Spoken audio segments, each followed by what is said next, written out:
So, ayun, hi guys. Sabi niya may pupuntahan daw kami. So, ayan, tamang nandyan na ako sa ibabaw para intayin siya. So, ayan guys, nag-iintay na lang ako. Time check, it's already 8 a.m. in the morning. Ang sabi niya sa akin is, susunduin niya ako ng 7. Pero, Filipino time tayo guys! 1 hour late tayo guys. Yan yung lagi niyo tatandaan. Filipino tayo.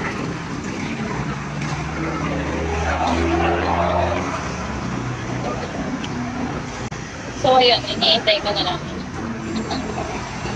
Check ko lang. OTW din ako.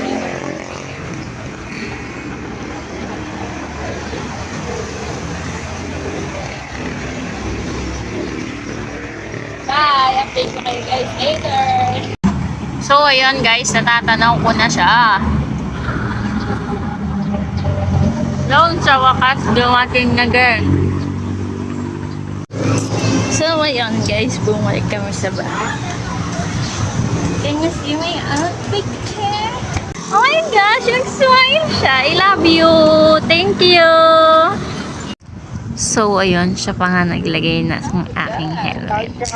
And, yung ngiti na naman si girl. Boom. Lig niya kasi lagi akong lagyan ng helmet. Nasanay na, At ayun, papunta ka na kami sa aming pupuntahan. Diyan sa may forestry lang naman.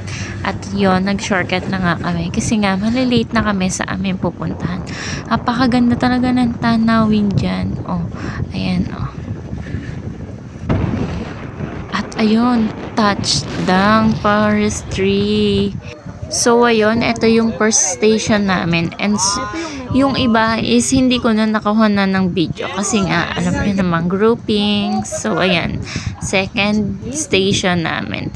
Then, ayan is pang third. So, ayun, masaya kasi iba't iba yung makakalahok mo. So, mag-enjoy ka. And then, ayan, oh. Guys, tingnan nyo, napakalakas sumipan. Basa. At ayan yung iba kong kagrupo guys.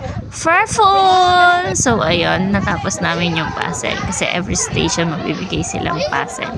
And then, ayun, uwian na guys. Ang ganda ng tanawin. So ayan, medyo madagim na nga lang. At ayun, pauwi na kami sa bahay. Hi guys, so yun, nakauwi na kami. Time check, it's already 5:15 in the afternoon. So, bye. Nasa bahay na kami. Bye, guys! Hi! Hindi mo naman. Bye! Say bye! Bye!